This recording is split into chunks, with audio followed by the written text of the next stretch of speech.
사랑의 주님 감사합니다. 고난주간 4일째 또 우리가 새벽으로 모여 하나님 앞에 예배를 드립니다. 하나님, 주님의 십자가를 생각하며 주님의 은혜를 기억하는 우리 모두가 되도록 주님 도와주시옵소서.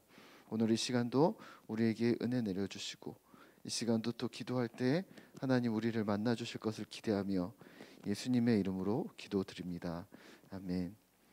오늘 함께 읽을 성경 말씀은 요한복음 18장입니다.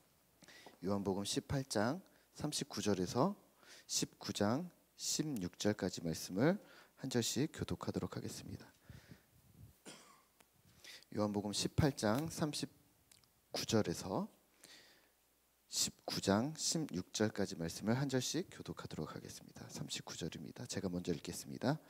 6월절이면 내가 너희에게 한 사람을 놓아주는 전례가 있으니 그러면 너희는 내가 유대인의 왕을 너희에게 놓아주기를 원하느냐 하니 그들이 또 소리질러 이르되 이 사람이 아니라 바라바라 하니 바라바는 강도였더라. 이에 빌라도가 예수를 데려다가 채찍질하더라. 군인들이 가시나무로 관을 엮어 그의 머리에 씌우고 자색 옷을 입히고 앞에 가서 이르되 유대인의 왕이여 평안할지어다 하며 손으로 때리더라.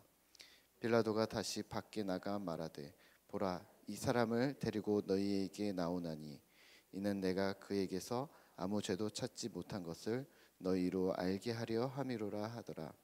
이에 예수께서 가시관을 쓰고 자색 옷을 입고 나오시니 빌라도가 그들에게 말하되 보라, 이 사람 이로다 하매 대제사장들과 아랫사람들이 예수를 보고 소리질러 이르되 십자가에 못 박으소서, 십자가에 못 박으소서 하는지라.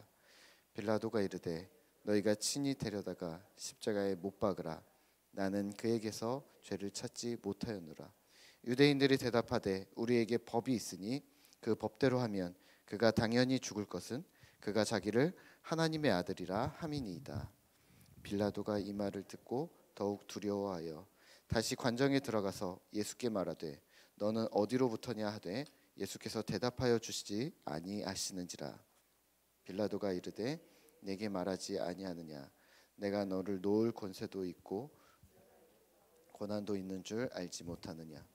예수께서 대답하시되 위에서 주지 아니하셨더라면 나를 해할 권한이 없었으리니 그러므로 나를 내게 넘겨준 자의 죄는 더 크다 하시니라. 이러함으로 빌라도가 예수를 놓으려고 힘썼으나 유대인들이 소리질러 이르되 이 사람을 놓으면 가이사의 충신이 아니니이다. 무릇 자기를 왕이라 하는 자는 가이사를 반역하는 것이니이다. 빌라도가 이 말을 듣고 예수를 끌고 나가서 돌을 깐 뜰 히브리 말로 가바다에 있는 재판석에 앉아 있더라. 이날은 6월절의 준비일이요 때는 제6시라. 빌라도가 유대인들에게 이르되 보라, 너희 왕이로다. 그들이 소리 지르되 없이 하소서, 없이 하소서. 그를 십자가에 못 박게 하소서. 빌라도가 이르되 내가 너희 왕을 십자가에 못 박으랴. 대제사장들이 대답하되 가이사 외에는 우리에게 왕이 없나이다 하니. 함께 읽겠습니다. 이에 예수를 십자가에 못 박도록 그들에게 넘겨주니라. 아멘. 고난주간 새벽기도에 4일차에 나오신 우리 성도님들을 환영합니다. 오늘 말씀의 주제는 중차대한 결정입니다. 오늘 본문에서는 우리가 잘 아는 빌라도가 등장을 합니다. 이 본문을 대하면서 의문이 항상 드는 것이 있습니다. 왜 빌라도를 우리는 죄인이라고 하는 것일까? 빌라도는 분명히 오늘 이렇게 말합니다. 19장 4절인데요. 빌라도가 다시 밖에 나가 말하되 보라, 이 사람을 데리고 너희에게 나오나니 이는 내가 그에게서 아무 죄도 찾지 못한 것을 너희도 알게 하려 함이로라 하더라. 빌라도가 이야기를 합니다. 아무 죄도 찾지 못했다. 6절에서도 같은 이야기를 합니다. 중반인데요. 6장 중반인데요. 빌라도가 이르되 너희가 친히 데려다가 십자가에 못 박으라. 나는 그에게서 죄를 찾지 못하였노라. 12절에서도 같은 이야기를 합니다. 이러함으로 빌라도가 예수를 놓으려고 힘썼으나. 빌라도는 예수님을 죽이려는 의도가 없었던 것으로 보입니다. 그리고 마태복음 27장 24절에서는 이렇게까지 합니다. 빌라도가 물을 가져다가 무리 앞에서 손을 씻으며 이르되 이 사람의 피에 대하여 나는 무죄하니 너희가 당하라. 이렇게 말합니다. 나는 죄 없다. 나는 여기서 빠지겠다. 예수가 죽을 죄를 지었다고 나는 인정할 수가 없다. 대신 너희에게 칼자루를 넘길 테니까 너희가 알아서 해라. 이렇게 얘기합니다. 그리고 오늘 요한복음에 나오진 않지만 마태복음에서는 백성이 이렇게 얘기를 합니다. 백성이 다 대답하되 이르되 그 피를 우리와 우리 자손에게 돌릴지어다. 예수가 만약에 억울하다면 예수의 그 억울한 피에 대하여 책임을 백성들 본인과 백성들 아직 태어나지 않은 자손들이 담당하기로 합의합니다. 그러니까 죽여달라고만 합니다. 그리고 오늘 그의 수긍하고 본격적인 순환 사건이 시작을 합니다. 그런데 우리는 오늘 왜 사도신경을 통해 왜 이렇게 고백을 하는 걸까요? 본디오 빌라도에게 고난을 받으사 십자가에 못 박혀. 본디오 빌라도가 고난을 한 것 같아 보이지 않거든요. 오늘 본문의 말씀대로라면 또 오늘 상황대로라면 정확히 대제사장들과 장로들, 바리새인들 또 그 무리들에게 책임이 있는 것이 아닐까요? 분명히 이는 본인들끼리 합의된 사항입니다. 그럼에도 불구하고 성경 곳곳에서는 특히 사도행전 4장 27절에서는 이렇게 얘기합니다. 헤롯과 본디오 빌라도는 이방인과 이스라엘 백성과 합세하여 하나님께서 기름 부으신 거룩한 종 예수를 거슬러 죽였다라고 말합니다. 헤롯은 등장하지도 않는데 헤롯과 본디오 빌라도는 합세까지는 아닌 것 같아 보이는데요. 빌라도는 이라고 얘기합니다. 우리가 오늘 기억해야 할 부분은 바로 이 부분입니다. 무한 책임입니다.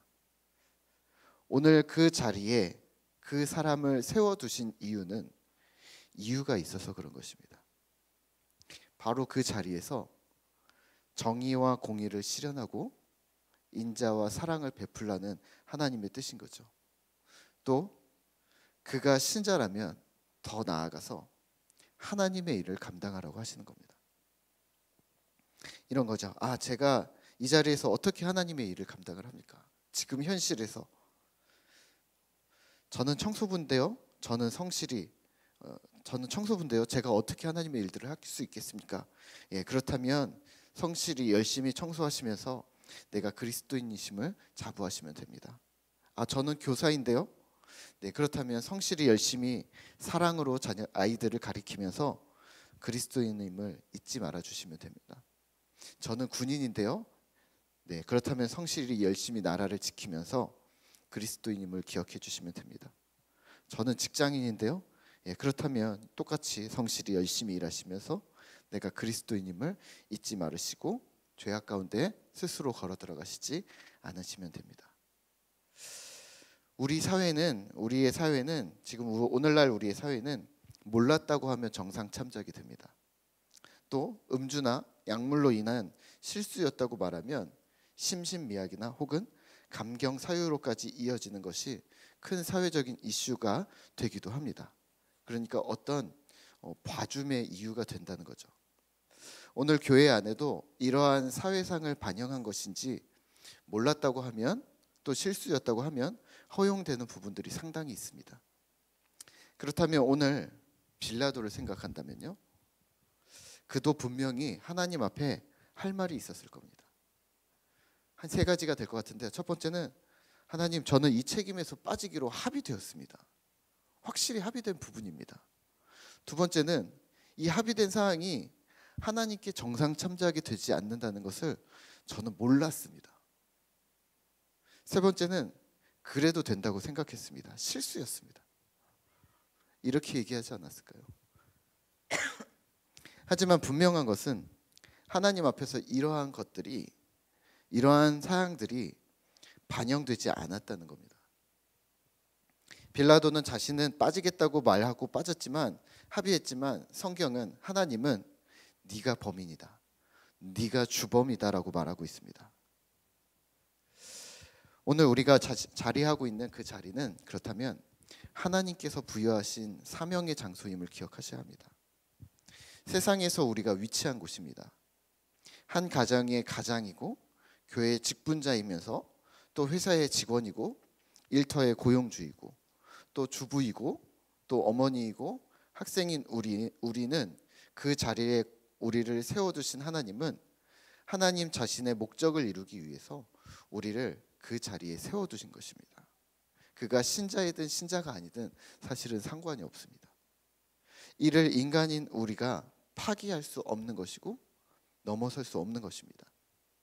내가 몰랐다고 하면 또는 내가 다른 사람과 합의해서 나는 빠지겠다고 하면 나는 그렇게 하지 않겠다라고 말하면 가능한가? 그렇지 않다는 말입니다. 그런 부분이 하나님 앞에서 정상 참작이 되지 않습니다. 사실 세상의 모든 기준이 주의 말씀이기 때문입니다. 그런 의미에서 신자된 우리는 매 순간 중차대한 결정의 기로에 놓이게 됩니다. 작은 일로 보이는 일들이 있을 때가 있고요.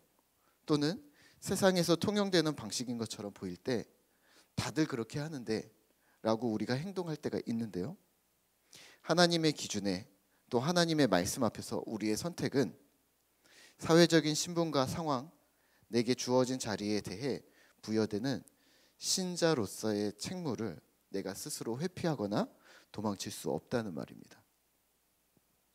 이런 변명이 통하지 않는다는 겁니다. 하나님, 제가 목사라서 바빠서 가장으로서의 일을 못했습니다.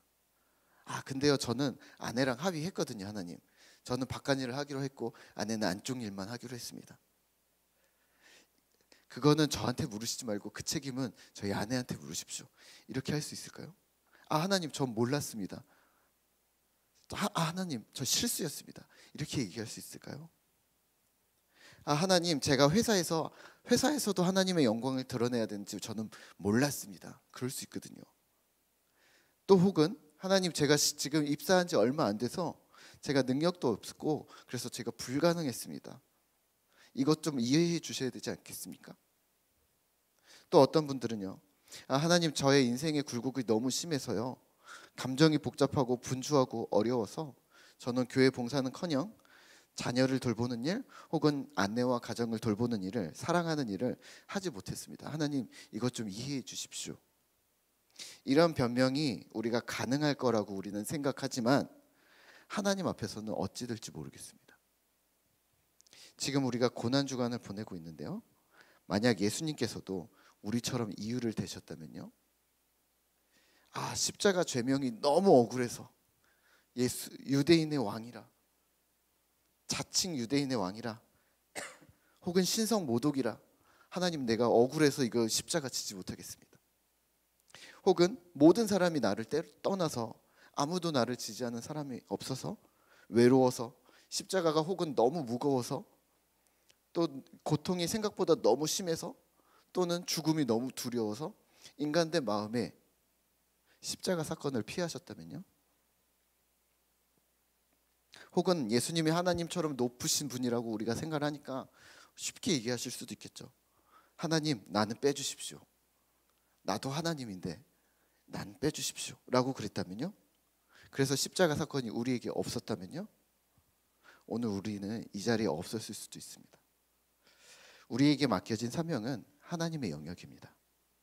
그리고 우리는 거기서 신자로서 합당한 선택을 해야 합니다.